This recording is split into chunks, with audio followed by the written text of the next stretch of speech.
Paris is known as the City of Light, but it's also seen its fair share of darkness over the centuries. It's not surprising that Paris ghost stories loiter on the boulevards amid the tourists and fashionable locals. And they even have celebrity ghosts. Oscar Wilde apparently haunts room 5077 of the Westin Vendôme Hotel. And some people have reported seeing the ghost of Jim Morrison in Père Lachaise Cemetery where he's buried, although I have to admit he didn't make an appearance when I was there.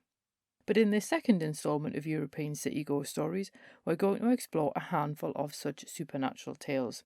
And yes, we are going to start with one of the most famous ghosts in musical theatre in this week's episode of Fabulous Folklore. Hello there and welcome to Fabulous Folklore, the podcast for all things folklore, occult and just a bit weird. I'm your host, Icy Sedgwick, blogger, fantasy author and your guide into these rather mysterious realms. I've got some rare things to show you, so come on in, take a look around, but be careful not to touch anything. These things sometimes bite. Well, hello there. Welcome back to Fabulous Folklore with me, your host, Icy Sedgwick. We are continuing with European ghost stories. So we started last week with Venice, and this week we're going to move on to Paris, because I am choosing the cities based on places that I've actually been, because then I feel like I've got a little bit more of an awareness of what the city actually feels like. And we're going to get started straight away with the Phantom of the Opera. Now, I will say up front that Phantom of the Opera is probably the only musical, aside from The Sound of Music, that I can actually stomach. Like, my hatred of musicals runs deep. And I also love the novel, and I really do think that more people should actually give the novel a go. And in my not so humble opinion, I really do think someone needs to make a proper adaptation of the book, not the musical. And if Michael Sheen is not cast as the Phantom, then there's something very, very wrong with the filmmaking industry as far as I'm concerned. But anyway, I do think that the Phantom is possibly the Phantom that most people would associate with Paris. But I would say, for what we're going to have a look at, do banish the musical from your mind, because obviously the original novel by Gaston Leroux, which came out in 1910, was a bit more concerned with the tunnels and the vast lake beneath the Opera Garnier. Now, the Phantom of the book is very much a flesh and blood man, and obviously he is in like the musical and the Lon Chaney version and everything, but I think in a lot of cases these magic tricks give the illusion of a phantom even if there's not an actual one. And if you do visit the Opera Garnier, and I highly recommend that you do if you're in Paris, then box 5 bears his name on a plaque. So is there actually any truth to the stories, and could there be an actual ghost behind the Phantom? Well, to be fair, there is a massive water tank beneath the building that did give rise to the stories of a lake beneath the Opera Garnier, and some people do point to a particular legend of an architect named Eric who requested permission to live beneath the Opera House, and obviously Eric is the name of the Phantom in the novel. Now, others think of Ernest, a pianist badly injured by the Salle de Pelletier fire of 1873. Now, after losing his companion, he sank into depression and apparently hid in the Opera Garnier's basement during the building work. Now, he remained in the shadows, eating fish from the underground lake, and 2 other disasters were attributed to Ernest, and these included the hanging of a machinist and the fall of the chandelier, which killed a member of the audience. And of course, that did actually happen, and did then end up in pretty much every version of Phantom of the Opera since. Now, the Salle de Pelletier Theatre really was destroyed by fire in 1873, so that part of the story is at least true. And some people think it was actually caused by the gaslighting of the building. Now, the problem, however, with that particular story is that construction began on the Opera Garnier in 1861, so this is while the Salle de Pelletier is still going. And it's actually sited some 500 metres to the west of the Salle de Pelletier. So while it's not inconceivable that someone could have sneaked into the basement of the new building while it was being constructed, it does seem somewhat unlikely that they would move into a building that they actually had no connection with. And it's also even less likely that they would still be there in 1896 when the chandelier fell, killing a concierge, not a member of the audience. But either way, Leroux immortalised the Phantom in his novel, and it might be a lot less supernatural than we might think, but I do think that the Phantom does haunt Paris in his own way. Now, our next ghost story, the Tuileries Hitman, as I've called it in my blog post that this is with, is a little bit more of your typical ghost, if there is indeed such a thing. And this one also has royal connections, and I know quite a lot of people enjoyed the Royal Witches episode, so yes, we're going back to royalty. I probably should have done this episode for last Saturday, but there we go. Now, Catherine de' Medici was Queen of France from 1547 to 1559, having married Henry II of France at the age of 14. Now, she was part of the famous Florentine family of Medici over in Italy, and it does seem that she was rather ruthless in her quest to cement her power, particularly when Henry II died in 1559, but at least that is how history paints her. And obviously we've always got to be careful with historical records of men and women, to be fair, but most particularly of women, because anyone who kind of had any sort of ability at ruling is kind of pictured a particular way. And I think there is definitely a sense of powerful women being viewed in quite a negative fashion, both then and now. But obviously, again, that's kind of not necessarily that relevant to the story. History has preserved Catherine as quite malicious, and her nickname of the Black Queen is a sign of how vicious people did consider her at one point. And many people actually held her responsible for the St. Bartholomew's Day massacre in 1572, in which thousands of Protestants died. And also, she was the mother-in-law of Mary, Queen of Scots, who had married her eldest son, Francois II. So when Francois died in 1560, Catherine sent Mary back to Scotland because Catherine's next son had inherited the throne. Now, Charles was only 10 years old, and obviously because he was far too young to rule as king, Catherine became the regent. But as part of her scheming, Catherine used a man named Jean the Skinner as a hitman. I've no idea what his surname was, but that's just what all the articles describe him as being called. Now, over time, obviously having someone that you use as a hitman does leave you somewhat vulnerable, and Catherine apparently realised that Jean knew far too much about her various intrigues, having been involved in so many murders. So Catherine decided to have him killed outside the Tuileries Palace, and remember that that's what is now the Louvre. So in this particular period, Versailles wasn't even thought of yet, so when we talk about the palace, yes, it's the Louvre. So Jean was murdered in what is now the Tuileries Gardens. But when the guards returned to bury the body, it was gone. Does beg the question why they didn't take it with them, but there you go, Jean was dead, and this is the point when the weirdness seems to start. Because soon after, reports started to circulate about a man clad in blood red in the Tuileries Gardens, and in some sightings, he even stalked the corridors of the nearby palace. Now, it could only be Jean, and seeing him became an omen of impending violent death. Now, some sources say it was an omen of your own death if you saw him, and if you believe the legend, Marie Antoinette saw him the day before her execution. Now, other stories see him as a little bit more of a general omen of imminent death, so it's not necessarily yours, but somebody's will follow. And Napoleon even seemed to use him to predict the outcome of battles.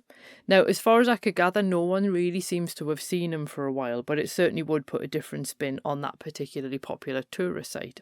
I have to admit, when I was in the Tuileries Gardens, I don't remember seeing anybody clad in blood red, but it was also that really weird time of day where it's sort of like dusk, where colour just kind of has no meaning. So you never know, maybe I did see him. Now, there are fewer details available about this next story, The Ghost on the Bridge, which actually dates to Vichy, France. And during the German occupation in the Second World War, a woman in Paris took a Nazi lover. And in some versions of the story, he's actually an SS officer. Now, either way, she actually had an ulterior motive for taking this less than appealing lover. Now, this exceptionally brave woman was sweet-talking secrets out of him to pass to her husband, who was a member of the French resistance. Now, I can only imagine her terror that she might one day be discovered. But as it transpired, that was not going to be what happened to her. Now, one night she waited for her husband on the Pont Marie, a 17th century bridge over the Seine. Now, the stories don't explain why she was waiting, so we don't know if she had information she wanted to pass on, or if she just wanted to spend time with him. But either way, she waited, and she waited, and she waited some more, but sadly he never showed up. And she actually waited so long in the cold that she froze to death. And people have apparently seen her ghost sobbing on the bridge, but she doesn't seem to interact with anyone, so it's almost like she's a residual haunting, just replaying a moment again and again. Now, there is a possibility that the sightings came first of a woman sobbing on the bridge, and the backstory then appeared later to try and explain the sightings, and the lack of names doesn't help. And to be fair, I mean, the backstory is entirely plausible, and I think that's what helps to make it feel more real, but obviously we can't ever really know if that is indeed what happened to this poor woman whose ghost is now seen stopping on the bridge, and I can't help feeling deeply, deeply sorry for her. But our final story in this week's episode, which I've named The Lonely Musician, is perhaps my favourite story because it actually brings to mind the phenomenon of the time slip. And incidentally, the time slip, in a lot of ways, most people associate it with the famous story of the two women who apparently encountered Marie Antoinette in the gardens of Versailles, except they were in the early 20th century at the time. And if you are interested in that, then I do have an entire episode about time slips, which goes into that Versailles story in a lot more detail. So I'm not going to dwell on that now, because it's not actually what we're talking about. It's just that concept of time slips. And if you've ever experienced a time slip, please do let me know, because I do find them really interesting. And people always kind of preface them with a little bit of explanation. It's like, no, just tell me the story. It's fine. I will probably believe you. But anyway, we're going to go back to 1925 for this particular story.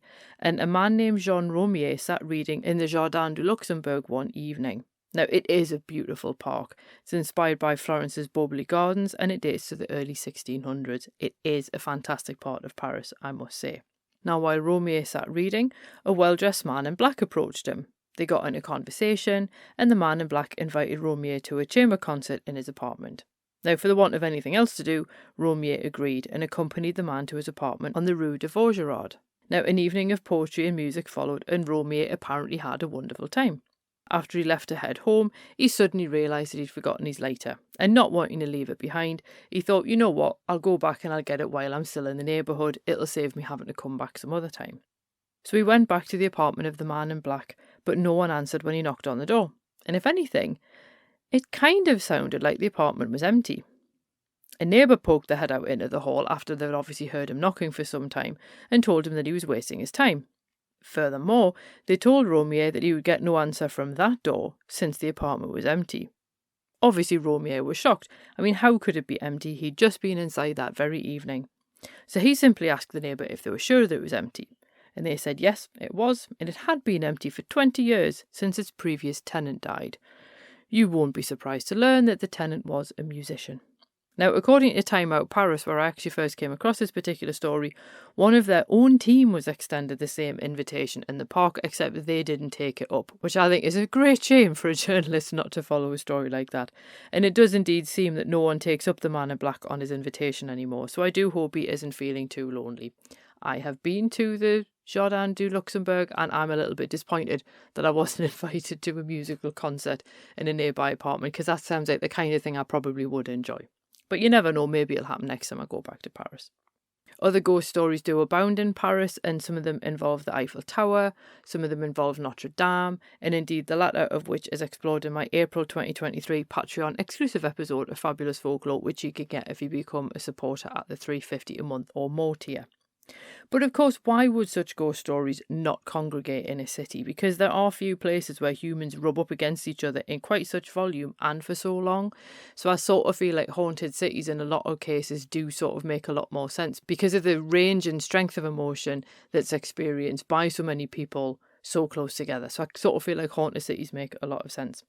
But if you do head to Paris, then keep your wits about you, because you never know who or what is still haunting those beautiful boulevards. And I hope you enjoyed this week's episode of Fabulous Folklore. So next week we're going to be off to either Madrid or Barcelona. I haven't quite decided which yet. I need to have a look at which stories are available as to choose which one we're going to go with. And then we're probably going to finish up the month with Cologne. But again, we'll wait and see what I end up coming up with from a couple of other places that I've been in Europe.